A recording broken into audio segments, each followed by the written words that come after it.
Mas pastor Wester, ele é um grande amigo, ele é pastor da Assembleia de Deus Formiga, e não é contando a sua idade não, mas tem 20 anos que eu ouvi ele pregar pela primeira vez. E ele estava com um trabalho, na frente de um trabalho lá no Mangabeiras, não é, pastor? E eu participei de um culto lá quase 20 anos atrás, e como eu fui abençoado aquela noite, e Deus usou a vida dele para falar comigo ali, me entregou uma palavra sobre ministério, não esqueço daquilo, e a partir daquilo Deus começou a trabalhar na minha vida, e hoje, me tornei pastor, e ele foi um instrumento que Deus usou na minha vida. E hoje é uma alegria muito grande tê-lo aqui. Ele vai contar um pouquinho das experiências. Ele esteve naquela comunidade indígena, como nós explicamos para os irmãos, e a nossa igreja teve esse privilégio, essa graça de poder contribuir a essa obra missionária que Deus usou a vida dele e de tantos outros também para estar ali. Mas eu quero dar toda a liberdade, viu, pastor? Deus possa te abençoar, te usar, que você seja a boca de Deus na igreja do Senhor nessa noite, amém? Em nome de Jesus. Você pode aplaudir o nome do Senhor Jesus pela vida desse servo de Deus?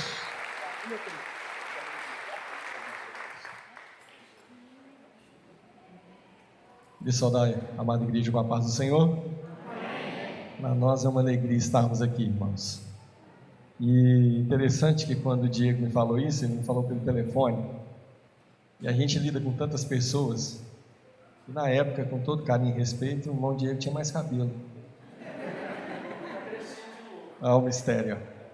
E foi uma experiência muito boa, e eu fiquei muito grato a Deus pela vida dessa igreja, pela semente que os irmãos lançaram no campo missionário, em especial nos povos indígenas Shipibo-Conito. O projeto, nós temos um missionário lá, o pastor Joaquim Rolim, e ele é brasileiro da Amazônia. A gente já adotava ele no Brasil quando ele estava na Amazônia, e ele sentiu de Deus uma chamada para o Peru. Eu tive lá o ano passado, vi de perto a realidade, e aconteceu algo muito interessante o ano passado, que foi as aldeias que eu fui com ele. Eu visitei 4 aldeias, e a gente levou alguns exemplares da Bíblia Sagrada. Eu vou contar bem rapidinho aqui. Antes do pastor Joaquim chegar, passou um missionário aproximadamente 20 anos atrás, um missionário americano, e ele levou a Bíblia, então, alguns Novos Testamentos em espanhol, ou alguns evangelhos segundo escreveu João também em espanhol. Pegou um indígena que sabia falar espanhol e consagrou esse indígena pastor, e foi embora o missionário, e esse indígena ficou ensinando esse material que ficou lá aos irmãos. Quando o pastor Joaquim chegou e começou a pregar sobre Davi e Golias, o líder da igreja chamou ele de mentiroso, mandou ele calar a boca, e que o que ele estava pregando não estava na Bíblia. E quando o pastor Joaquim foi olhar a Bíblia deles, ele só tinha o Novo Testamento, e lá não falava de Davi. E então ele sentiu no coração de levar a Bíblia no idioma deles, que é no idioma Shipibo. E quando eu fui com ele entregar as Bíblias, irmãos, que é essa Bíblia aqui, e eu trouxe para o pastor Diego de presente, eu sei que é a única Bíblia que ele não vai ler, mas é para ele recordar. Aconteceu algo muito interessante, porque a hora que a gente entregava a Bíblia para eles, eles abraçavam a Bíblia e começavam a chorar, e dizia: agora eu sei que Deus me ama, porque Ele está falando comigo no meu idioma. E lá ficou uma Bíblia para cada família, ou aldeia que era muito grande, uma Bíblia para 100 pessoas. Os irmãos não imaginam o que isso causou na vida daqueles indígenas, que lá a gente chama de nativos. E eu vim de lá o ano passado com esse projeto, de levantar ofertantes para a gente levar mais Bíblias, porque eu creio que é a palavra que transforma, é a palavra que liberta, e é ela que pode fazer a vida de qualquer homem ser transformada. E esse ano nós voltamos lá, nós fomos dia 12 de agosto, e voltamos dia 23, e nós levamos mais de 500 Bíblias. São mais de 500 famílias que serão alcançadas pelo poder da palavra de Deus, e a igreja de Pains faz parte disso, e é muito interessante, irmãos. É muito lindo ver o evangelho que a gente serve aqui no Brasil, adora a Deus aqui, sendo alcançado aquele povo lá. Eu vou terminar dizendo o seguinte: quantos creem que Deus cumpre o que promete? Eu me converti muito novo. Quando o pastor Diego falou ali, hoje eu tenho 37 anos, não parece que a obra de Deus é uma bênção, irmãos, igreja. Bom que eu estou de gel, senão os irmãos iam ver. Eu dirigi minha primeira igreja com 15 anos de idade. Com 11 anos, Deus me batizou com o Espírito Santo. Eu fui uma criança rejeitada pelo pai. Meu pai achava que eu não era filho dele entre 4 irmãos. Eu cresci chorando dentro do banheiro. Com 5 anos, 6 anos, eu entrava para dentro do banheiro e chorava. Minha família não era evangélica, não era crente. E eu, sem entender, eu dizia: Deus, por que Ele faz isso comigo? Por que Ele me rejeita? Eu escutava uma voz dentro do banheiro dizendo comigo, para mim: enquanto Ele te rejeita, eu te abraço.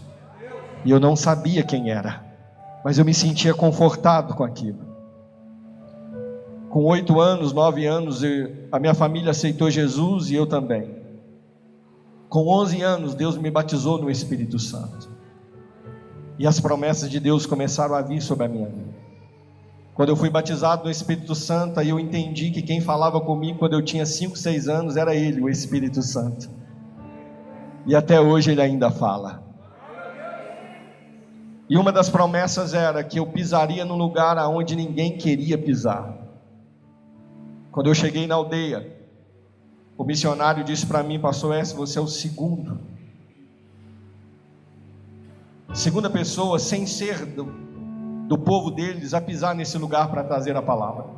E eu disse: por quê, pastor Joaquim? Ele disse: porque nem os peruanos, nem os pastores peruanos vêm cá falar de Jesus para eles, porque eles falam que eles não têm alma.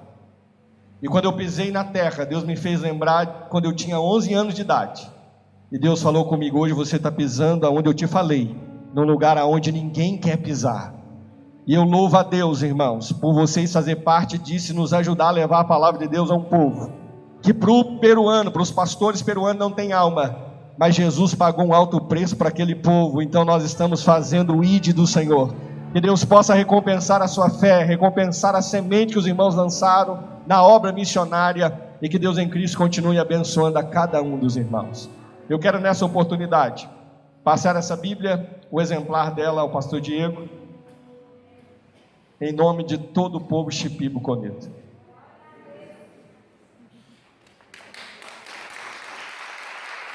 Depois você empresta para os irmãos lerem. Irmãos, eu louvo a Deus pela vida da minha esposa, irmã Paula, que me acompanha hoje. O Mateus é o nosso filho mais novo. Nós temos um mais velho, que é o João, que não veio conosco. O filho vai crescendo e já não acompanha os pais mais. Louvo a Deus pela vida do irmão Anderson, irmã Janaína. E eu não vou convidar o pastor Manel para pregar lá na igreja. Estou brincando, é um paizão nosso, muito feliz de tê-los aqui. Outros irmãos de Formiga que eu vi, que Deus abençoe. Amém, irmãos?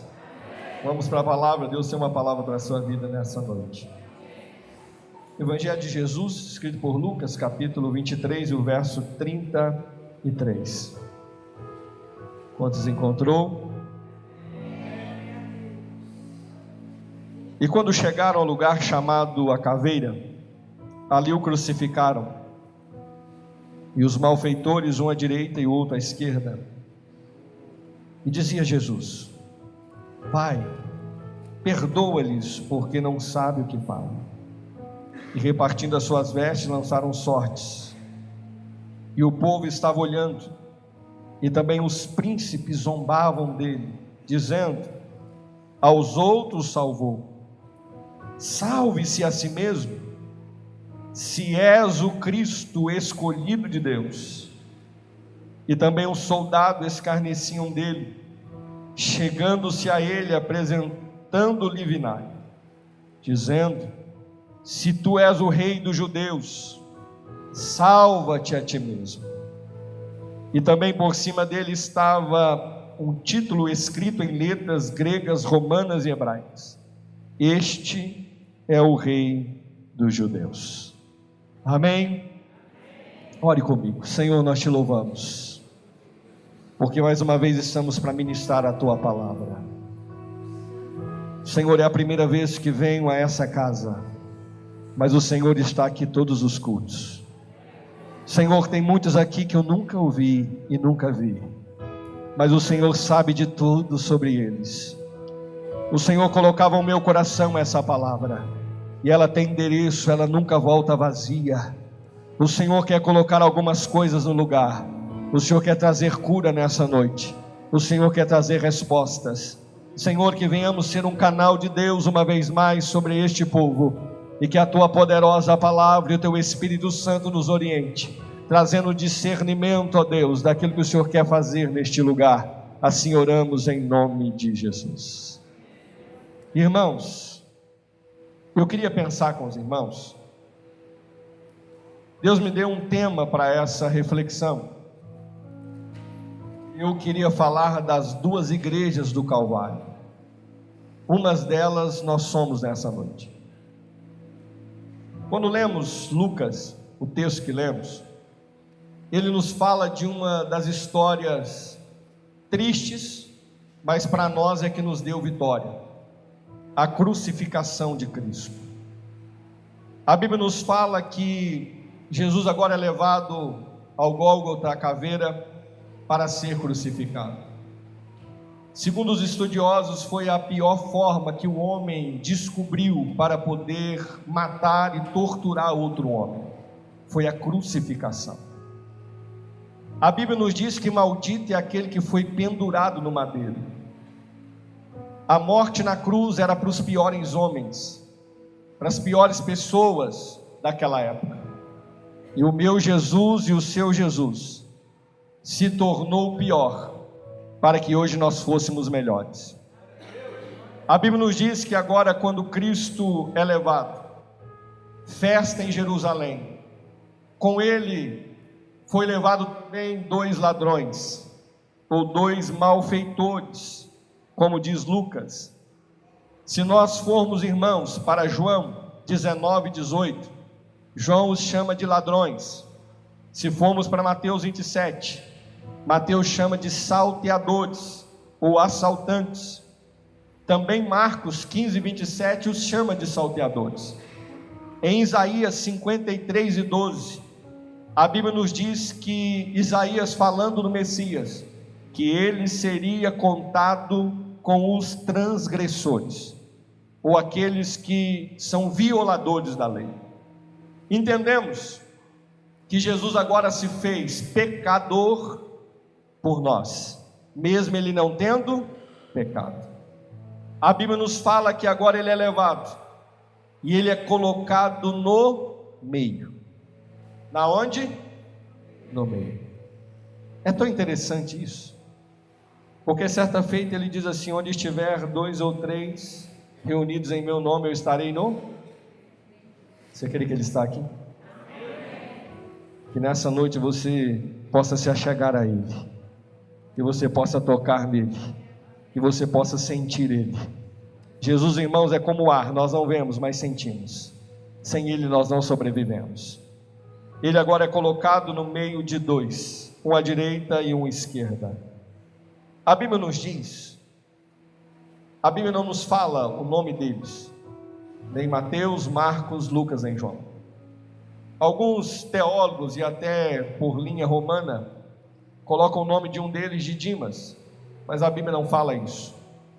Então eu quero ficar com a Bíblia.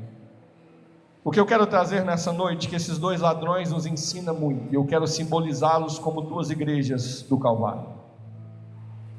A primeira coisa da característica dessa igreja é que todos 2 eram ladrões ou malfeitores. Eles eram ladrões, malfeitores, assaltantes, violadores, infratores. Era alguém que estava ali porque merecia estar ali. A primeira coisa que eu entendo nesse contexto, para nós darmos início à palavra, que todos os 2 eram ladrões, eles eram iguais, e estavam do lado de Cristo. Eu entendo que nem todos que estão do lado de Cristo, ainda que possam parecer iguais, são iguais. E Jesus sabe discernir bem isso. Quando ele está caminhando para ir ressuscitar a filha de Jairo, a multidão apertava e oprimia, mas uma mulher sai e toca na veste dele, e ele então pergunta: quem me tocou? Pedro vem e diz: Senhor, a multidão te aperta e te oprime, e o Senhor pergunta: quem me tocou? Quem te tocou? E ele disse: alguém me tocou, porque de mim saiu virtude. Eu entendo, irmãos, que estar perto dele, encostar nele, não significa nada. O que significa é quando nós agimos do lado dele pela fé, e a fé vai então trazer algo extraordinário para a nossa vida. Que nessa noite você não venha ser mais um, mas que você entrasse aqui com o desejo de tocar nele, e ele possa transformar a sua vida de uma forma extraordinária. Eles os dois do lado de Jesus. O primeiro deles, que a Bíblia não fala nome, eu quero chamá-lo de primeira igreja. No versículo de número 39, se você quiser seguir na sua Bíblia, Lucas 23, 39, nós vamos fazer uma palavra expositiva ao seu coração. E um dos malfeitores que estavam pendurados, a minha versão diz blasfemava dele, dizendo: se tu és o Cristo, salva-te a ti mesmo e a primeira igreja do Calvário é aquela que sabe quem ele é. Pastor, como assim? Se ele blasfemava, é porque ele sabia quem Cristo era. O que é blasfêmia contra o Espírito Santo? Só blasfêmia, irmãos, quem sabe que é. Quer ver um exemplo? Eu sei que isso aqui é um copo de água. Quando que eu blasfemo? Quando eu tento, estou vendo que é um copo de água, eu sei que é um copo de água, e eu quero transformar isso aqui em outra coisa, e dizer e convencer os irmãos que é outra coisa. Blasfêmia contra o Espírito Santo é quando você sabe que é Deus quem faz, e você joga a honra e a glória ao diabo. Quando a Bíblia fala que esse primeira igreja, esse primeiro ladrão, ele blasfemava, a Bíblia então nos dá a entender que ele sabia quem ele era. A coisa mais triste, irmãos, na vida de um homem e de uma mulher, quando ele sabe quem é Deus, mas por um momento da vida e pela luta da vida, ele começa a desacreditar quem ele é. A Bíblia diz que no final dos tempos muitos apostatariam da fé. É aqueles que criam e agora não crê mais. Mas eu quero profetizar sobre a sua vida, que a sua fé em Jesus não morra com as lutas que está vindo sobre a sua vida, que as circunstâncias da vida não roubem de você a fé em Cristo Jesus, que ela esteja viva dentro de você. Ele agora começa a blasfemar, dizendo: se tu és o Cristo. Os versículos que nós lemos anteriormente, você vai ver os príncipes zombando dele, você vai ver os soldados também dizendo: salva-te mesmo, tu não é o Cristo. A primeira igreja do Calvário é aquela que tem a atitude que o mundo tem. Pastor, não entendi. A primeira igreja do Calvário é aquela que tem a atitude que o mundo tem. Espera de Jesus aquilo que o mundo espera. Irmãos, o mundo nunca vai entender o que nós estamos esperando. O povo lá fora nunca vai entender o que nós estamos fazendo aqui nessa noite. O povo lá fora não sabe o porquê que nós damos glória a Deus e aleluia. O povo lá fora não entende porquê que na luta nós cantamos e adoramos. O povo lá fora nunca vai entender, irmãos, o que é Cristo para nós, porque para eles Cristo é de uma forma, para nós Cristo é de outra forma. O Cristo da igreja, irmãos, ele é diferente daquilo que o mundo acredita que ele seja. Para o mundo lá fora ele está morto numa cruz, mas para nós ele ressuscitou o terceiro dia, está vivo e está aqui nessa noite através do Espírito Santo. Eu te convido a adorar ele nesse domingo, porque para nós ele é diferente. Ele é diferente. Ramandu ibia sergion de rebia. Ramandu yassa. Eles nunca vão entender o que Cristo é para nós.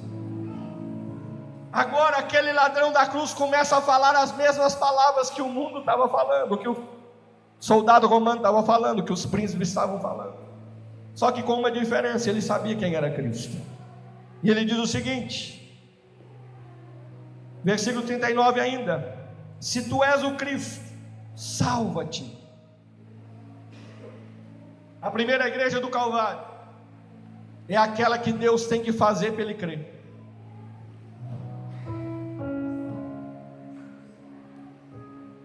Se tu é Cristo, faça. Se tu é Cristo, resolva. Se o Senhor existe mesmo, muda isso, transforma água em vinho. Irmãos, estamos vivendo um tempo da igreja brasileira que Deus tem que fazer alguma coisa para os outros acreditar nele. A minha fé não está naquilo que Jesus faz, a minha fé está naquilo que Ele já fez. Eu vou repetir, a minha fé está naquilo que Ele já fez. Quando Ele morreu na cruz do Calvário, Ele provou para mim o maior ato de amor que alguém podia provar. Se Ele não fizer mais nada, eu continuo adorando Ele por aquilo que Ele já fez na cruz do Calvário, para salvar a minha alma. Eu te convido a adorar Ele nessa noite por aquilo que Ele já fez por você. O que Ele fizer a mais é consequência, mas o maior Ele já fez. Você pode dar uma glória a Deus por isso? Se tu é Cristo, se tu és o Cristo, salva-te a ti mesmo. Eles esperavam que Ele fizesse algo. Essa primeira igreja do Calvário. O que tem de gente esperando Jesus fazer algo, irmãos, Ele já fez há muito tempo. Eu vou repetir, Ele já fez por você há muito tempo. Nós somos mais do que vencedores em Cristo Jesus. As portas do inferno não prevalecerão contra a igreja. A Bíblia diz: se tudo que nós pedimos no nome dele, ele faria. Irmãos, você está reclamando à toa.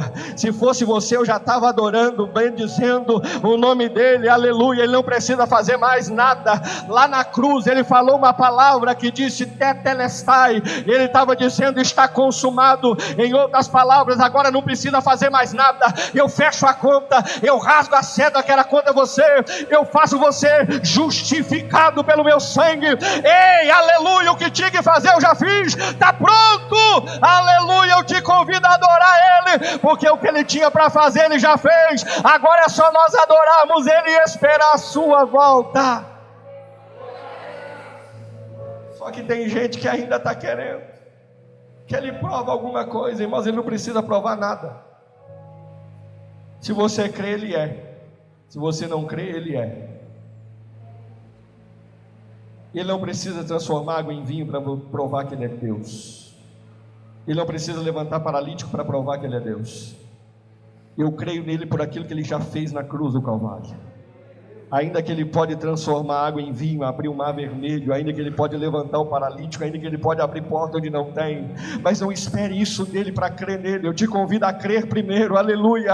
Hebreus 11, fé é isso. Eu não vejo, mas eu creio, e aquilo que eu creio vai trazer à existência aquilo que eu não estou vendo. Deus quer trazer fé para o seu coração nessa noite.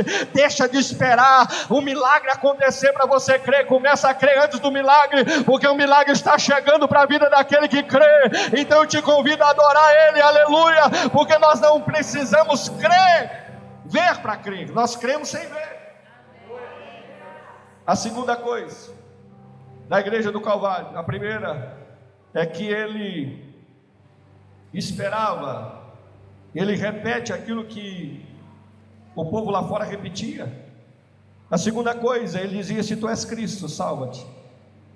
Terceira coisa, Ele diz: salva-te a ti mesmo e também a nós. O que esse ladrão queria? Descer da cruz. Ele diz o seguinte: se o Senhor é Cristo, o Senhor vai salvar você e vai salvar nós. Interesse puro. Aleluia. Tem uma palavra para a sua vida. Não sirva Jesus por interesse.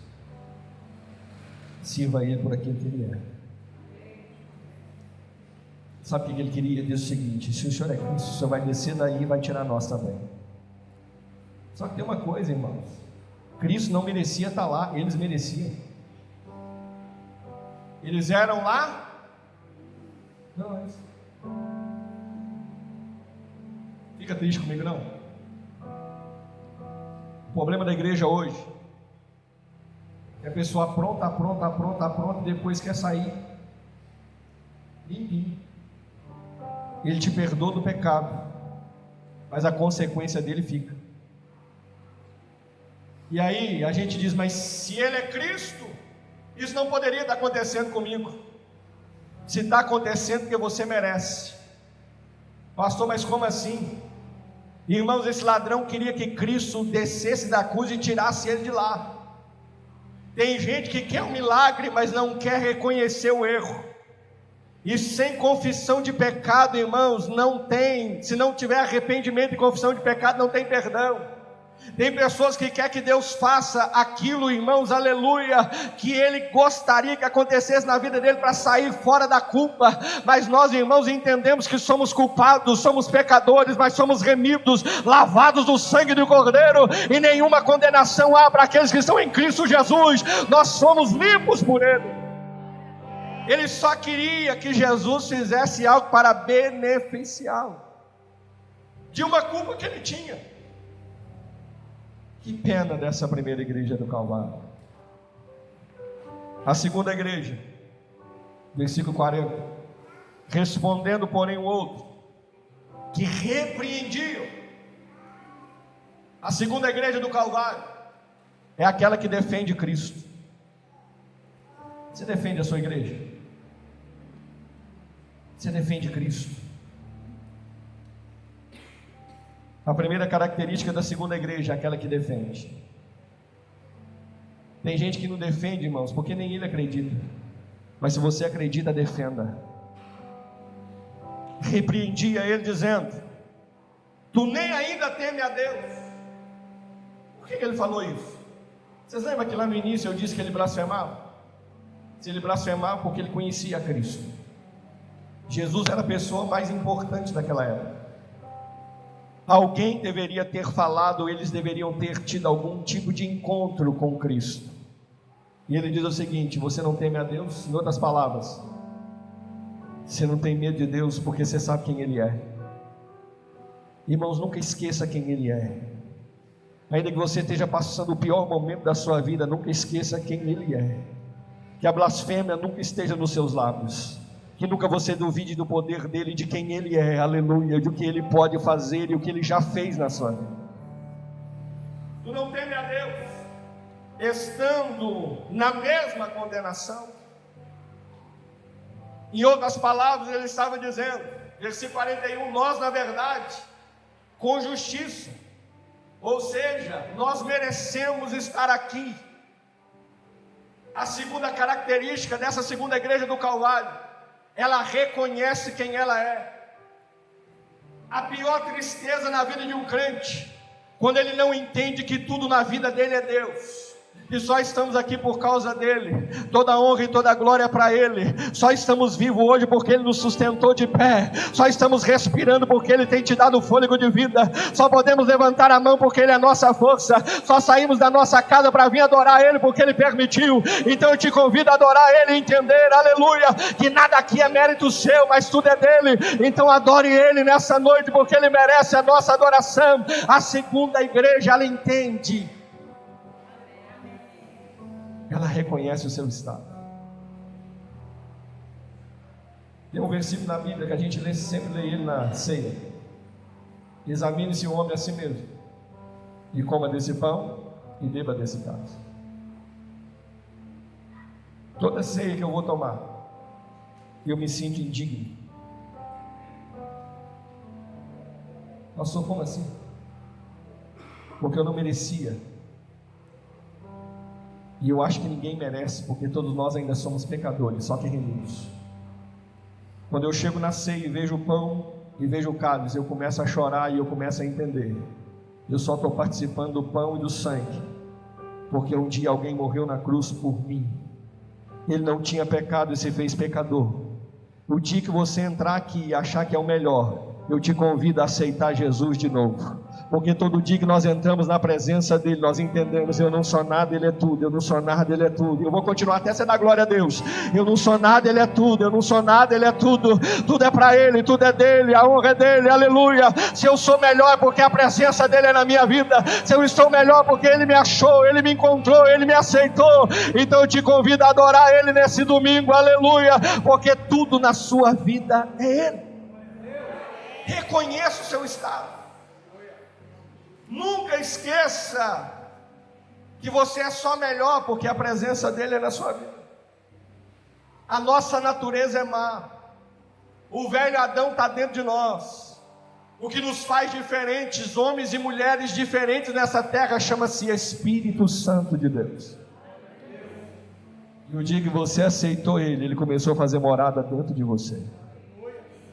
E eu te convido a senti-lo e a lembrar que ele ainda está aí.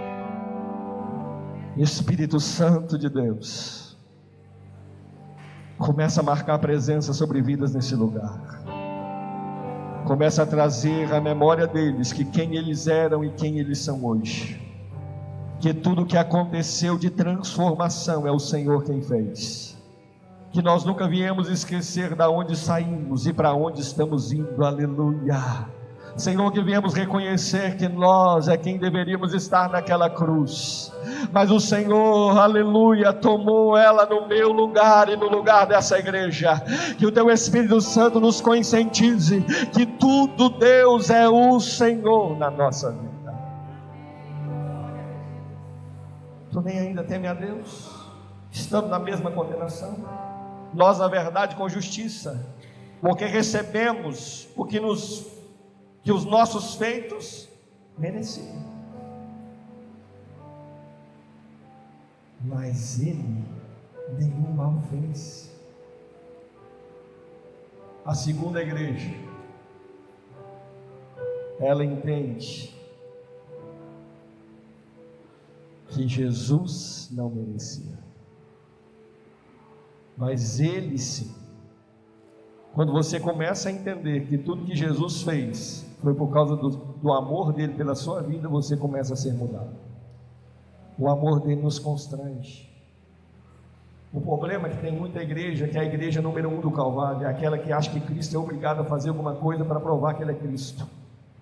A segunda igreja, ela entende que se Cristo não fazer nada, ele já fez muito, só de ter morrido na cruz do Calvário, porque ele morreu no meu e no seu lugar. Deus me trouxe aqui para te lembrar uma coisa, aleluia, que nós temos que ser grato a ele, porque um dia ele morreu, ressuscitou, subiu ao céu, foi preparar lugar, ele nos comprou, breve ele voltará para nos buscar, para levarmos com ele, para morar com ele na eternidade. Qual igreja você tem sido? Aquela que coloca Deus na parede e acha que Deus é obrigado a fazer alguma coisa? Ou você entrou aqui para adorar ele dizendo: Jesus, eu te reconheço como Senhor e Salvador da minha vida, e aquilo que o Senhor fez na cruz do Calvário para me morar na eternidade, já está de bom pago.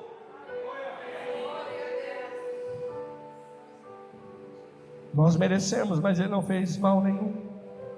Versículo 42. Aquele segundo ladrão, ele disse o seguinte: disse a Jesus: Senhor, lembra de mim quando entrares no teu? A segunda igreja é tremenda. Todos os três estavam crucificados de igual modo. A visão que nós temos dos filmes, até aqueles que vieram do catolicismo, é a imagem daquele Cristo crucificado com uma coroa de espinhos, com as costas dilaceradas, sangrando. Aqui ele já estava sem vestes, porque os soldados já tinham repartido as suas vestes. Cristo agora estava no ápice agora da sua dor, pronto para entregar o seu espírito. E esse segundo ladrão, ele olha para Cristo e diz o seguinte: quando o Senhor estiver no teu reino, deixa eu te contar um segredo. Esse homem reconheceu Cristo como rei, mesmo ele estando totalmente dilacerado, sanguentado, pregado na cruz, mas ele olhava Cristo lá e dizia: ele está assim, mas ele é rei, ele está pregado aí, mas ele é rei, e eu sei que ele tem um reino, aleluia, eu quero ir para esse reino. Irmãos, ele reconheceu Jesus, não aquele Jesus que virá montado num cavalo branco, escrito Rei dos Reis e Senhor dos Senhores, mas ele reconheceu Cristo ainda pregado na cruz, ensanguentado como um derrotado, um malfeitor. A pergunta que eu te faço é essa: que visão você tem de Cristo? Como você reconhece Cristo como Senhor da sua vida? É só aquele que te dá carro, te dá casa, te dá dinheiro? Ou você ainda lembra dele como rei, como aquele que morreu na cruz do Calvário, se fez pecador, se humilhou? O Cristo tem que vir como um rei para que você venha reconhecê-lo. Ou você conhece e reconhecê-lo nessa noite como o Senhor da sua vida, aleluia, como aquele ladrão reconheceu. Reconhecer Jesus milionário é muito fácil. Reconhecer Jesus aquele que levanta o paralítico é muito fácil. Agora eu quero ver reconhecer Jesus pregado na cruz. Eu servia esse aí. Se ele fosse Deus, ele não estava aí, mas esse segundo ladrão reconheceu. E ele diz o seguinte: lembra de mim quando entrar no teu reino.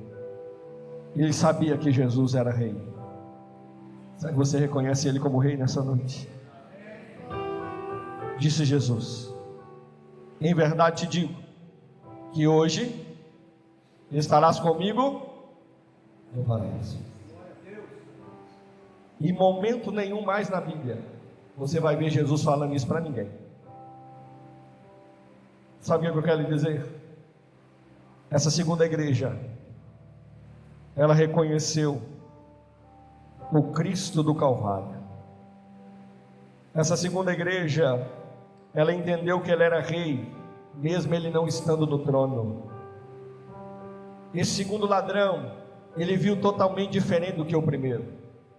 A pergunta que eu faço para nós aplicarmos a palavra e orarmos: qual igreja do Calvário você é? Estar no Calvário, do lado de Jesus, não significa que você estará no reino com Ele. Que oportunidade aqueles dois tiveram, mas somente um soube agarrá-la. Não perca a oportunidade, porque você também está no Calvário com Cristo. Já estamos crucificados com Ele, e Ele diz: toma a sua cruz e siga-me, aleluia. Eu te convido nessa noite a fechar os seus olhos no seu lugar, sentado. E a pergunta que soa nessa noite é essa: qual igreja você é do Calvário? A primeira igreja que Jesus tem que fazer para você crer, que Jesus tem que descer da cruz, que Jesus tem que fazer isso, fazer aquilo, que Ele tem que provar, que as coisas têm que acontecer, que o sol tem que brilhar, que a chuva tem que cair, que o sobrenatural tem que estar todo dia na sua casa. Ou você é a segunda igreja que olha para Ele e diz: Senhor, eu estou aqui, eu mereço isso, mas o Senhor não merecia, o Senhor morreu por mim, lembra de mim no teu reino, Jesus, porque eu entendo que o Senhor é rei. Qual igreja você é? Qual igreja você tem sido? A igreja do imediatismo, aquela que só quer Jesus para agora, para resolver o problema agora, para te tirar da cruz agora, para te livrar da luta agora? Ou você é a segunda igreja que morre aqui, mas vai passar a eternidade com Ele na glória? O primeiro ladrão só queria descer da cruz, mas o segundo ladrão, ele queria morrer na cruz, mas queria ter a eternidade com o Rei dos Reis e Senhor dos Senhores. Qual igreja você é? A que quer passar a eternidade com Ele? Ou você só quer Ele para resolver o seu problema agora? Deus me trouxe aqui para te chacoalhar e dizer para você: para onde você está indo, igreja do Calvário?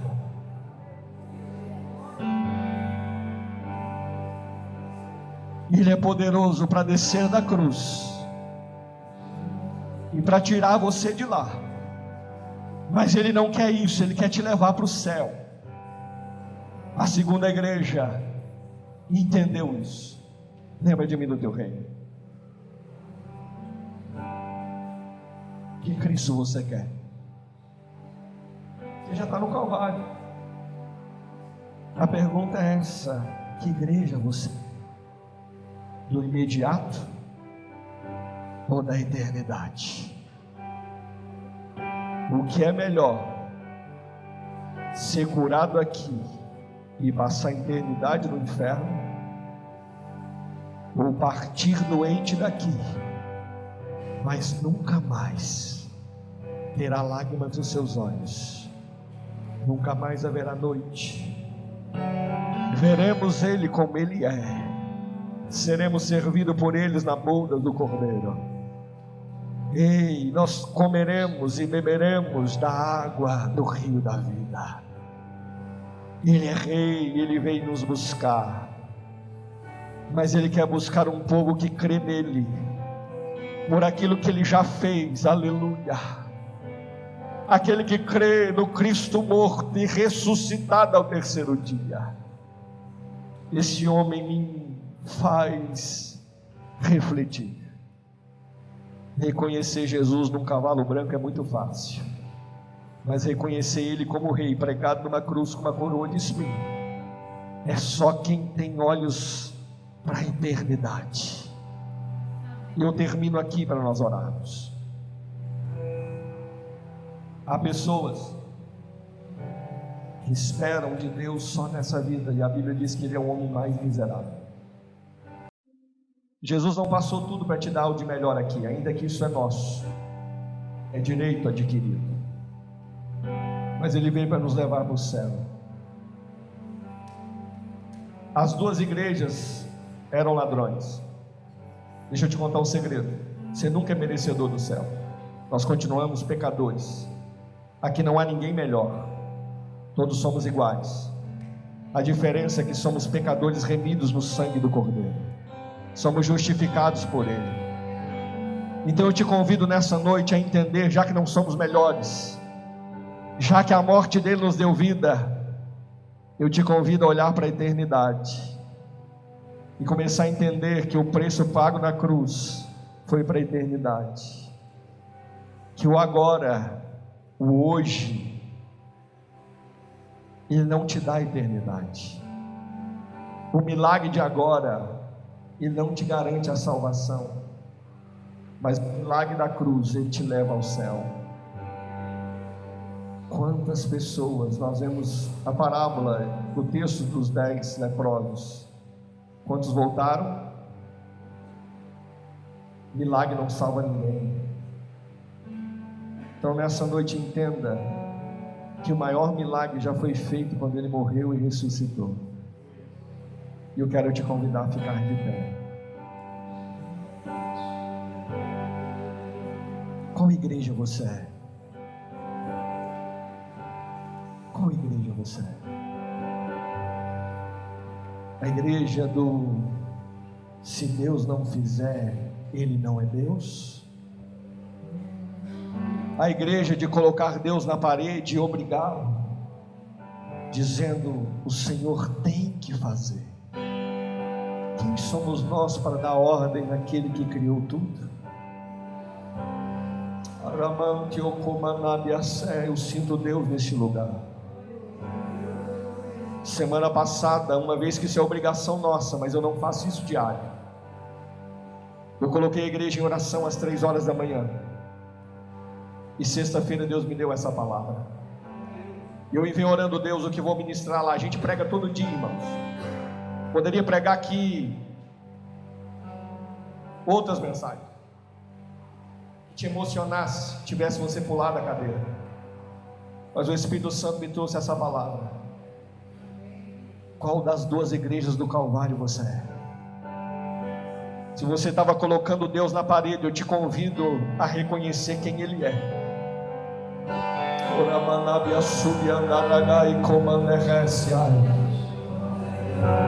E eu quero fazer um apelo nessa noite para nós orarmos. Você que por algum motivo abandonou, a luta foi tão grande que você deixou de acreditar nele. Você que por algum motivo colocou ele na parede e se decepcionou, dizendo: Deus não existe, porque se Ele existisse eu não passaria por isso. Deus me trouxe aqui porque Ele quer te curar. Sabe por que Jesus não desceu da cruz? Porque se Ele descesse da